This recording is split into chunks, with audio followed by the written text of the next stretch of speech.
Okay, so we have arrived in the here and the now as best we can. And slowly, slowly, we practice arriving over and over again.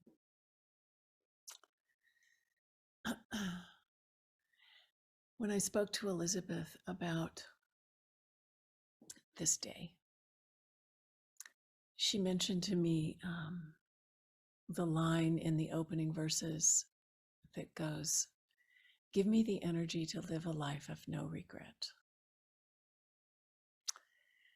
which is also a line that speaks to me over and over again as well. Maybe it does for you too. And we talked a little bit about how when we enter the path and dedicate our lives through our practice of service in whatever way that means for us, we're so often given what we need to fulfill our purpose, our prayer, our intention, because we're lining things up with that intention in the context of something larger than ourselves. And then the universe can respond, versus when we think we have to do it all ourselves. So I'm sure most of you, I think I pretty much know most of you, and you all know the practice with the treasure vases. When we hold that little clay pot in our hands and we reflect on what is our deepest prayer for the earth, for all beings. And as we enact that practice, it helps us to get in touch with our deepest caring and engage in the transformational process, not only for ourselves, but for the whole collective, for all beings.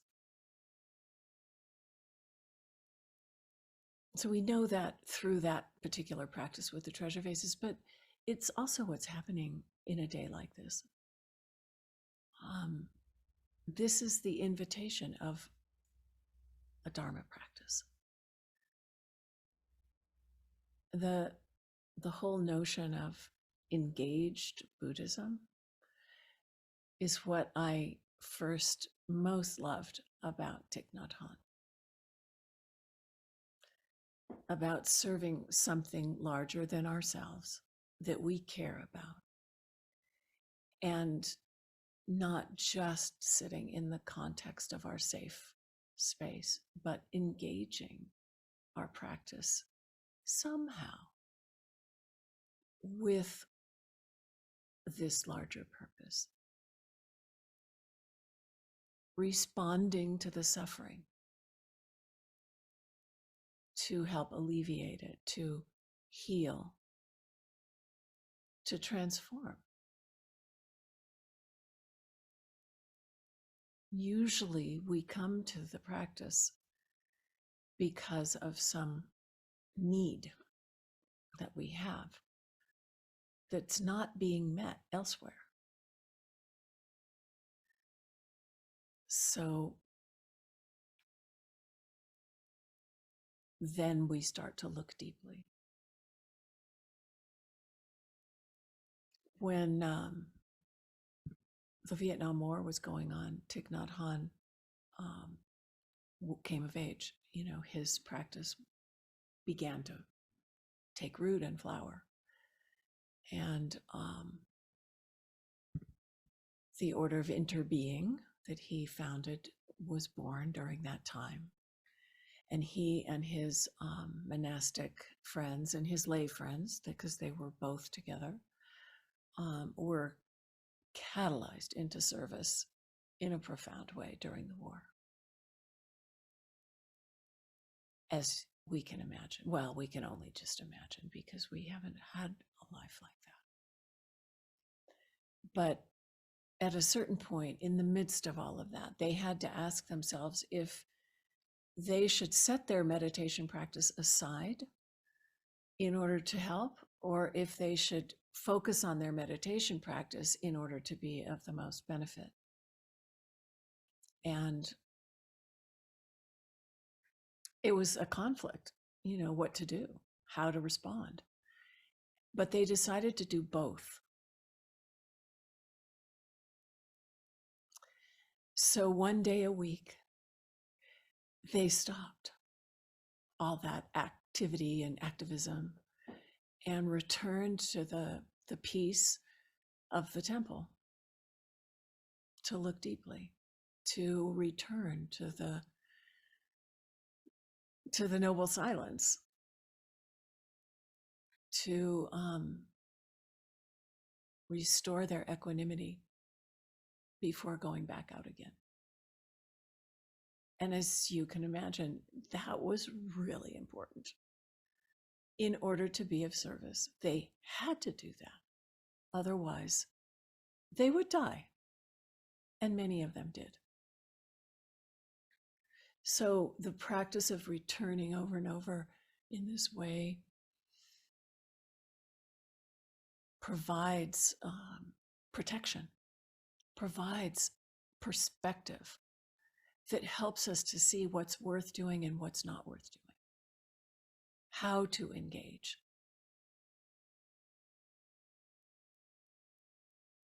So, and this is the path that Thich Nhat Hanh has given us, a path of service and practice. Sacred activism. I have a chapter in my book about this.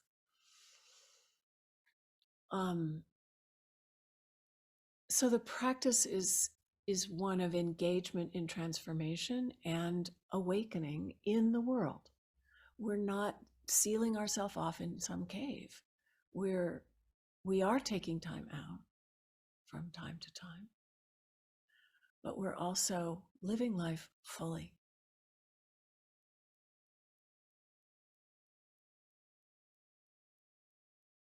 And the world is pretty challenging these days.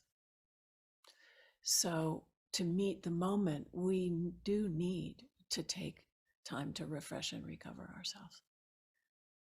And to remember our motivation. Like, what is it that we are dedicating our lives to? Are we just going through the motions? Or are we engaged in some way? What is this path of awakening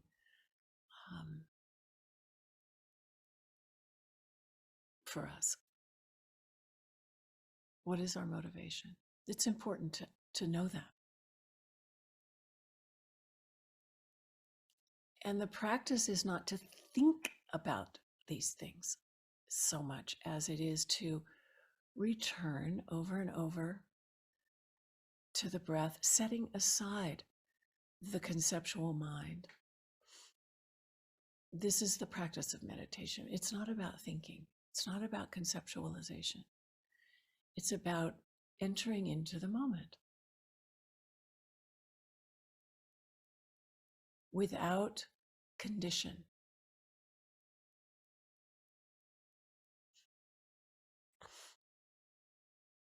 And the breath really helps us. It is such an incredible tool to train our minds. Because every time we take a breath, a conscious, mindful breath, it connects body and mind. And it brings us together. It brings everything together. And then there's nothing we have to really do to figure it out because it becomes clear. The path reveals itself. And when that happens, we naturally transform. We become more alive.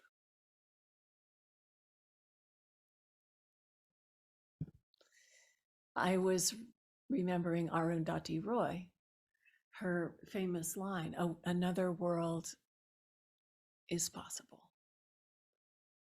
And on a clear day, I can hear her breathing. I mean, that just kind of says it all, doesn't it?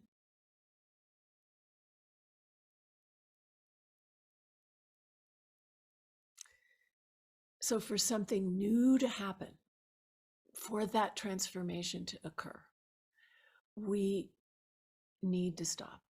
For us to see clearly, not conditioned by all that going on, to come back to our true selves. And from there, to stabilize ourselves in that place, quieting our busy minds, returning in mindfulness to the present moment. So mindfulness, what that means is basically just being aware or mindful of what is happening as it is happening. So we're not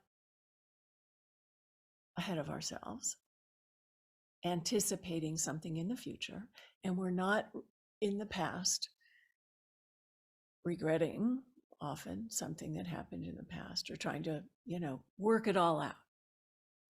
We're just with whatever is happening.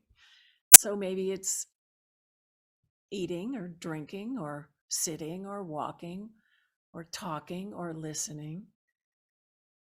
We're aware of that activity as it's happening. And we practice in order to be aware or mindful of what it is that we're doing as we're doing it, so that we're present. And if we're present, chances are we're not contributing to more destructive habits. We're more coming from a constructive place because we're aware. And if we're aware, we're not going to be perpetuating that same old shit. So we train and we practice. And in the process, we transform how we live and expand what we're capable of responding to.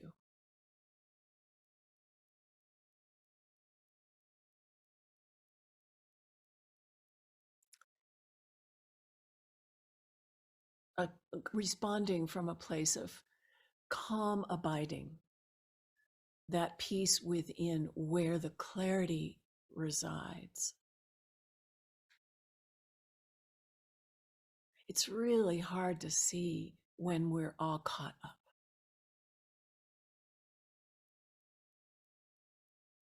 And then we're just scrambling. And I'll speak for myself. Thank Gaia for this practice for me, because I have so much going on that I would go under if I didn't take refuge in this way.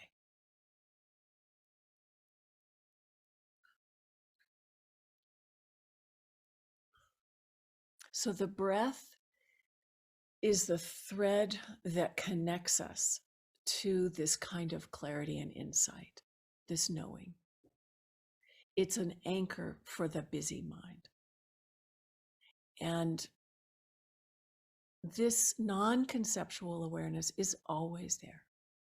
It's always there. It's there as soon as we stop and come back to the breath. And then we go, oh yeah, right, okay.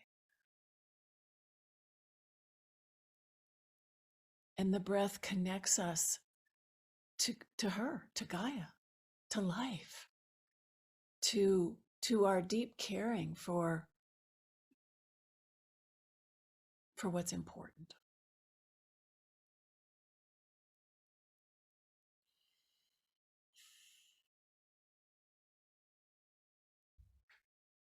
And when we live with this awareness, we're awake. And we can come back to this thread over and over again. And the more we practice, like having a day like this, when we were sitting, I was saying how we can go 1, 2, 3, 4, all the way to 10 in and out breaths, and if we can do that without getting distracted, it's training. That's all it is. It's not anything special. It's just training, mind training, but it's really helpful. And then you go for the walking meditation and you start your walking meditation. Let's say you started on an in breath with your left foot, and then you take an out breath on your right foot. Well, if you're really present, the entire walking meditation will be in, left, out, right. Chances are, like me, you'll get a third of the way around the room and realize you lost track. Where was I? Then you come back to your breath and step left and in and out right. Start over again. Or, you switch it up. But that thread starts to get stronger with this kind of practice. And so every time that there's a moment of pause, then it's like, oh, yeah, right, there's the breath. And then I'm present again.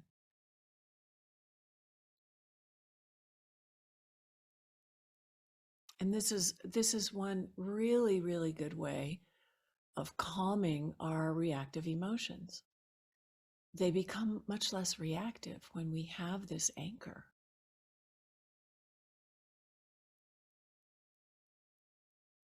And our gratitude is rekindled.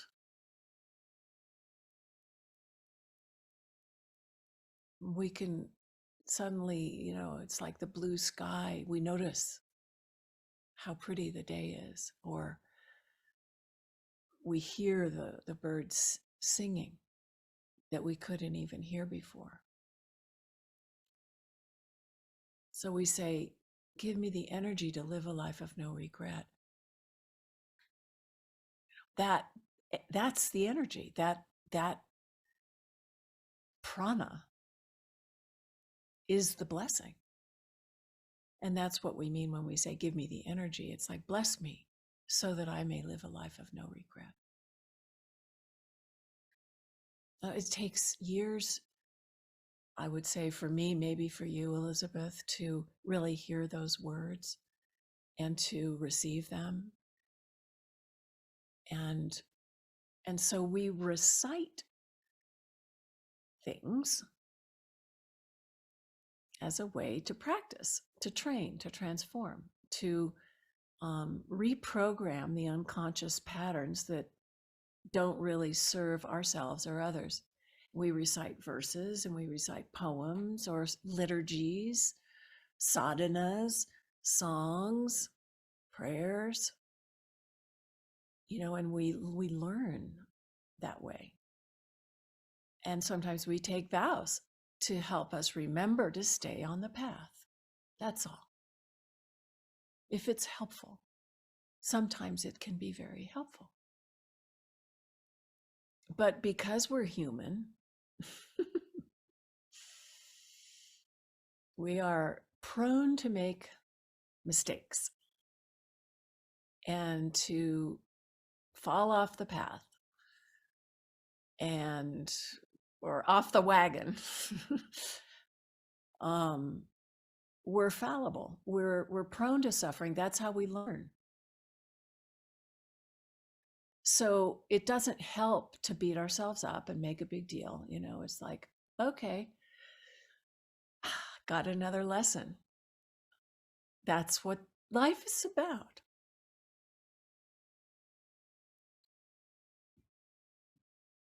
But the vows or the trainings or the verses are an invitation to be mindful of what is in alignment with our intention to be a good person, to help others, to wake up, and to not harm ourselves or others.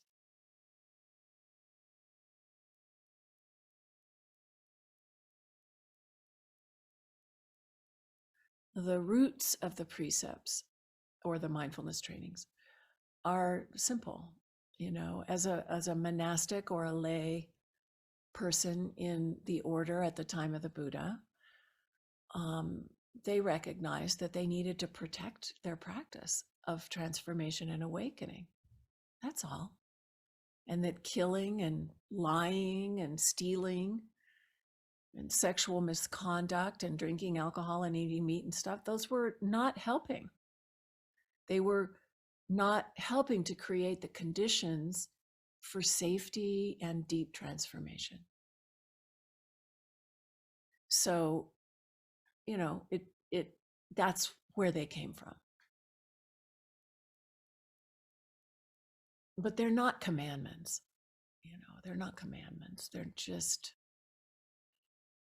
It's just a recognition. And today we have so many distractions and so much confusion in the world and so many unhealthy influences and so much violence, so much suffering,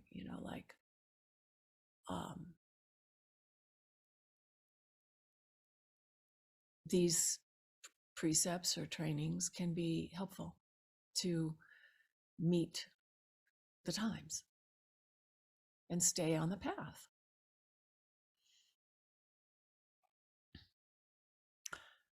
The Four Noble Truths, which are at the core of the Buddha's teachings, say that suffering can be relieved. And in order to do so, we try to go to the origin of the suffering. We look deeply to see, not only see, but to experience and understand the origin of the suffering. And then there's liberation, because it can't, hold on to us.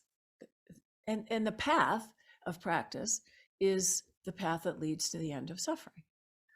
So we can liberate ourselves from this endless round of samsara, of suffering, of cyclic existence. But in order to do that, we have to have courage. It's not for the faint of heart, but courage just means to be filled up with heart, to be full of that commitment, and have the courage to go to the origin, to see clearly and look deeply. And the precepts or the mindfulness trainings are a kind of support for that process. So is the Sangha.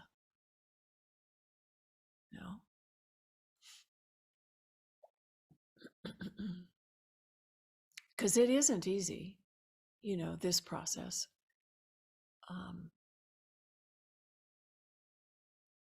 But it is like the only thing going on as far as I am concerned. Like, what else is there? So it's important to know that just because we're instructed to look at suffering and not avoid it, and to in order to be free or liberated,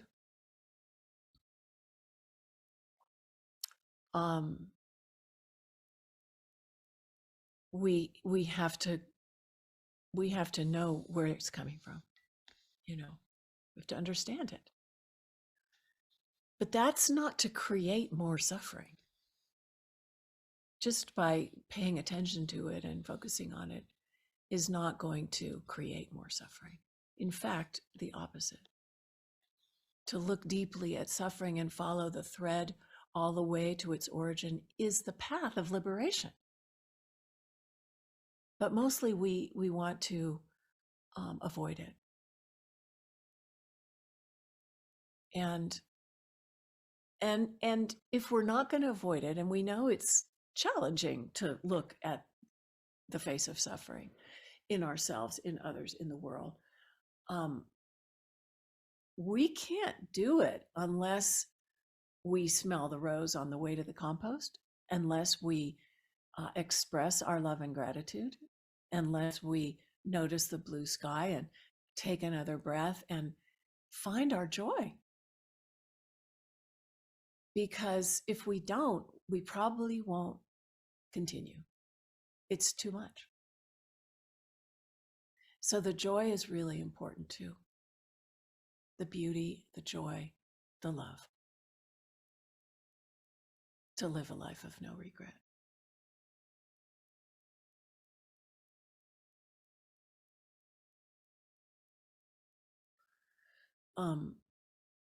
My friend Bethelson, Christian Bethelson, comes from Liberia.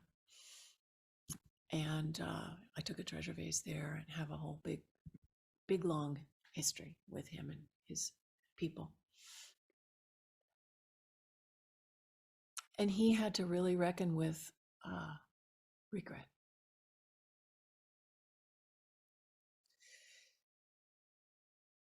Because he was a fighter for many years during the war, a rebel commander.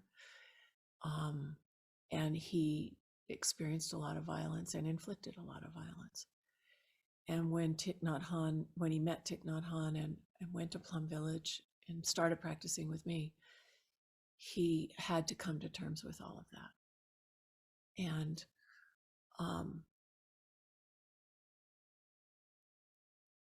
it was hard. But he knew that he didn't want to keep contributing to the pain in the world, or his own pain, or that of his family. And in order to find peace, which was his motivation, he had to go through a really difficult process of reckoning. But he's done it. And the way he did it was through the breath. It's incredible. And he says that he will never pick up a gun again, ever. And he knows that is not the way. So for his own healing and for the healing of everyone around him and for his country and for the world, he has renounced violence as a way of solving anything. So Thich Nhat Hanh teaches a path of renunciation, renouncing that violence, like Bethelson. We recognize our limitations and our suffering, and we renounce that which increases it. And sometimes we really need to do that to create the protection for us to change.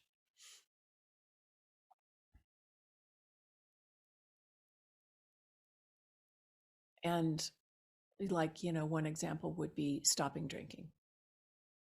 If it's addictive and being used in unskillful ways or whatever, like, that's a powerful thing to do, to stop and to break our old patterns and and to transform. So there's that. Now in the Vajrayana Buddhist path, which I'm also very connected to, it's not a path of renunciation, it's a path of integration. So can we take alcohol, for example, and maintain awareness at the same time? Can we go into our anger in such a way, integrating with that energy, so that it becomes a path of liberation? We're not renouncing it, we're integrating with it to experience it completely. Same with sexual energy. Going into that as a Dharma door, a door of awakening. or does it lead to more craving? Does it harm? So that's the kind of um,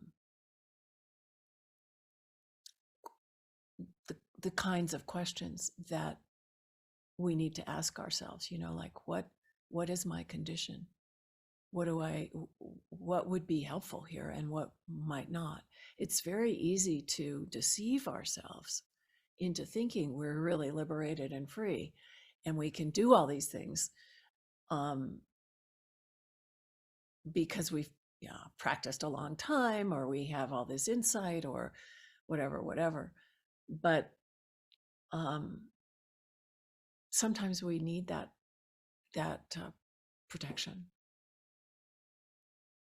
and it's all a matter of staying present and awake in the face of whatever is arising. So it takes a lot of discipline to be able to do that in relationship to some of these more challenging states of mind or life experience.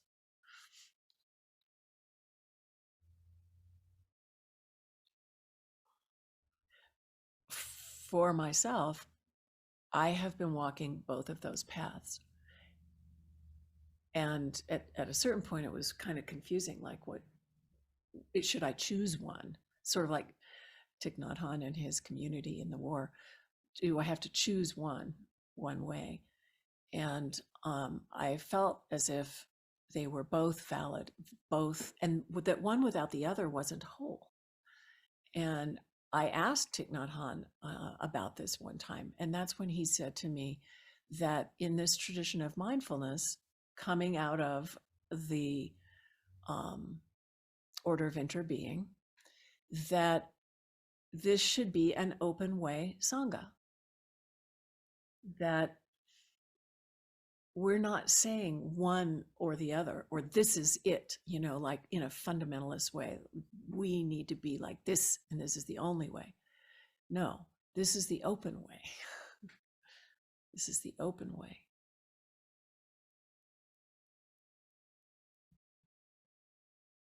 The open way Sangha.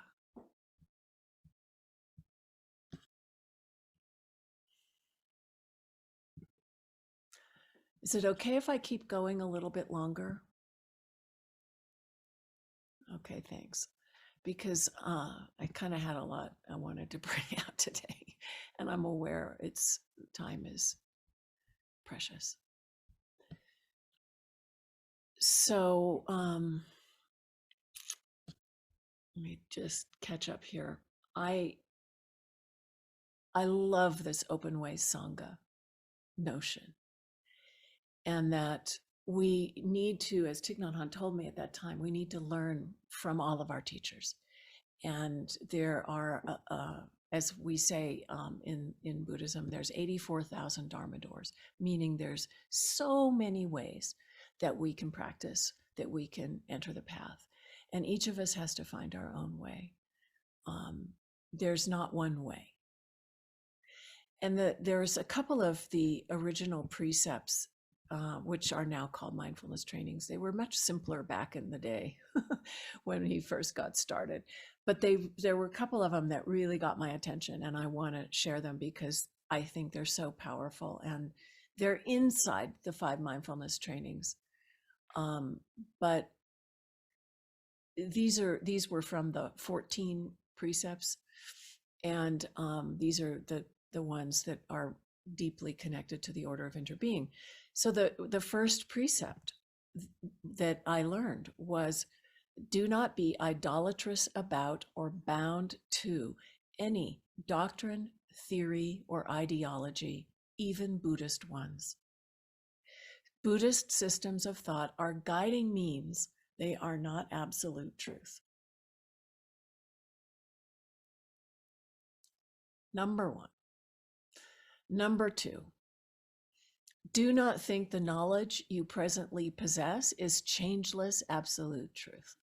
Avoid being narrow-minded and bound to present views.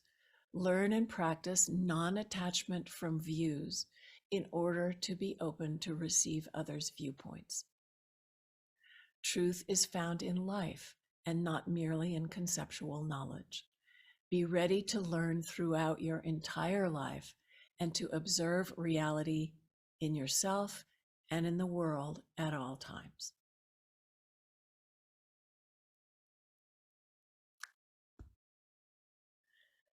All right, and then here's one. This is the 7th of the 14 precepts.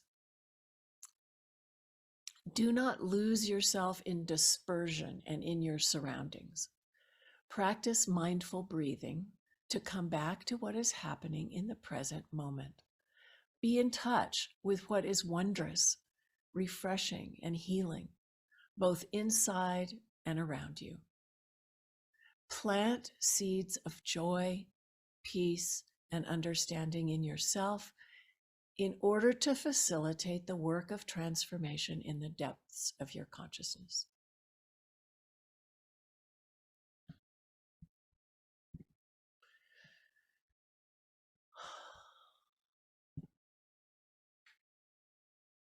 Yeah.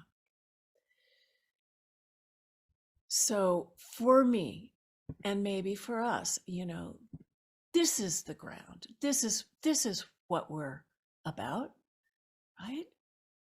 We're not asking anyone to believe in something outside of themselves or to adopt a system of thought that requires blind faith. No, no. These precepts, these mindfulness trainings are guiding means. That's all. They're guiding means. They are not absolute truth. They are here to support us if we are called to them. And we look deeply, as we look deeply at the suffering that creates the conditions for conflict and discord in the world and in ourselves, we practice in such a way as to plant the seeds of joy in order to facilitate the work of transformation in the depths of our consciousness. If we don't have that, as I said before, we likely go under, or we'll just go unconscious. It's too much. But it's not too much when we have these tools. We have to carry on with light in our heart, and to stop from time to time, to recover and to prepare a meal and enjoy it in mindfulness, to receive that nourishment, to listen deeply to each other and share our love. Yeah. So recitation is a way of learning and contemplating and opening to views that we may not be familiar with. It's part of our training. It's part of our practice of transformation and healing. And to become the person that will not kill, we have to start somewhere. These verses are offered as a remedy for the disease, the dis-ease that we are living with. And as I said before, there's so many Dharma doors. But so then here's this other dimension I really wanted to bring forward today. So in light of all of this, it's like, what is our motivation? Asking that again. Why are we here? What is our motivation?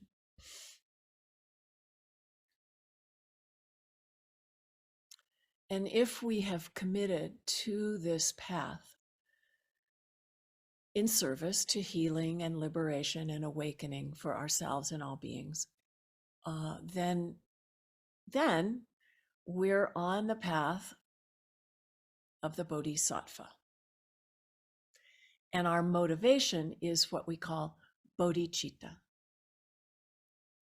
Bodhicitta is they say, it's the heart mind, like this is the head. The mind is here in the heart. And it's the heart and mind of awakening. It's our compassion, our wish to relieve suffering, to bring healing, because we care. It's our love. That's bodhicitta. That is our motivation. Because we care, because we're human, and we love this life. We love the world. We love all beings, hopefully, most of the time. But that is our motivation. And the more we practice coming back to our true self, not conceptually or intellectually, but really opening to something so much larger than ourselves with each breath, the more we feel what is happening in and around us. We feel it. We're not immune to it or separate. We suffer with, which means compassion. To have compassion, suffer with. That is why we come back to not turning away from suffering, because it connects us.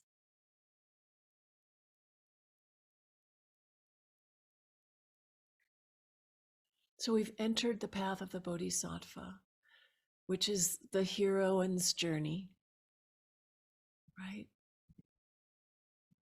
And it begins anew.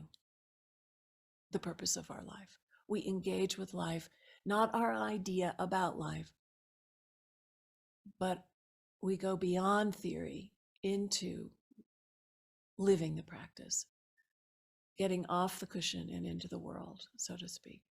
And that way we live a life of no regret, because we're engaged. We're doing what we can. We're showing up.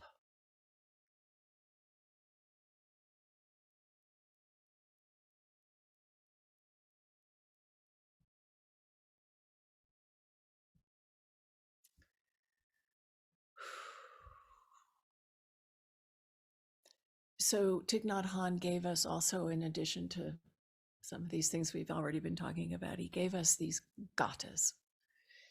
And the gathas are mindfulness poems that are done on the breath, along with various activities that we carry out throughout the day. And they too are recited or memorized. We learn them so that we can stay present with that activity as it's happening. And he also gave us verses for a silent meal, which I think Russell could share at some point for all of us to take advantage of. The phrases of the gathas are done with the in-breath and the out-breath, just like the sitting and the walking meditation. Breathing in and breathing out. We remember, when we sit and we drive, or we turn on the tap to turn on the water, or brush our teeth, or eat a meal, or wash dishes. These are little tools that we can draw from to support us. And we can make up our own. And when we come together to practice in this tradition, we start with the verses of refuge and bodhicitta. So we put ourselves into this context of something larger than ourselves, and we remember our motivation. That's it. That's why we do those verses. And at the end, we dedicate the merit, so that we're offering the goodness that we have generated up. We don't cling to it. We don't keep it for ourselves, even though, of course, it helps us.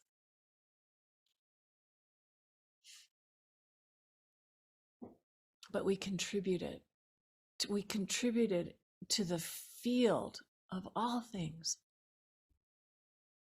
expanding our aspiration and connecting with all that is, in the context of harmony.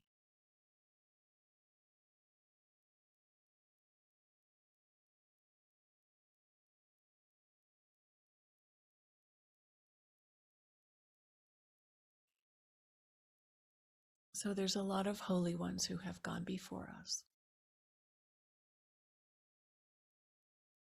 And we are walking amongst holy ones as we sit here today, because we each are that.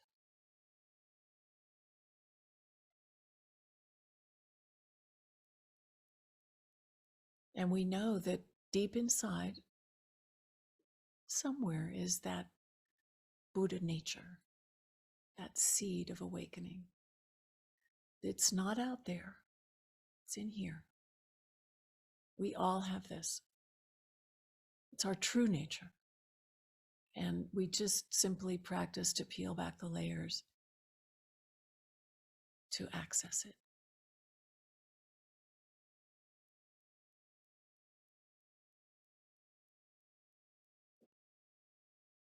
And when we are having the experience of the application of our Dharma practice,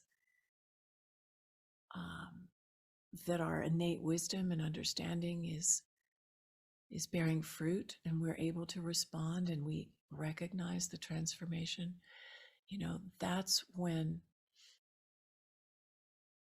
we know we've arrived. That's when we know we are really on the path. And it's when the rubber meets the road that we get to find out, oh, how am I doing?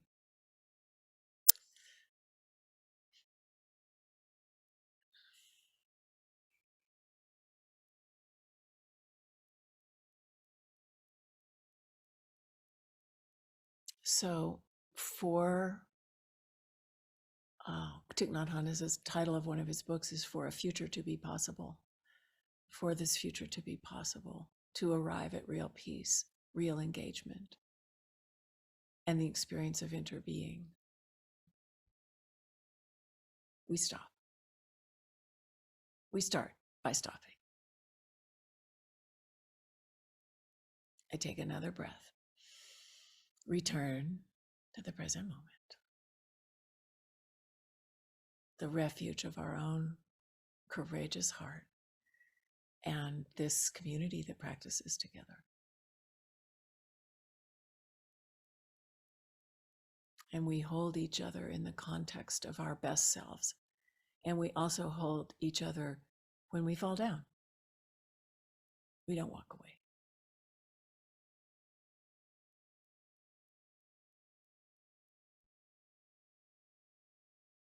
And sometimes maybe we can toast, the delicious, precious, amazing life that we've been given. And we can celebrate. As my Congolese sister, Nemanama Damu, would say, she says, be free, my sister, be free.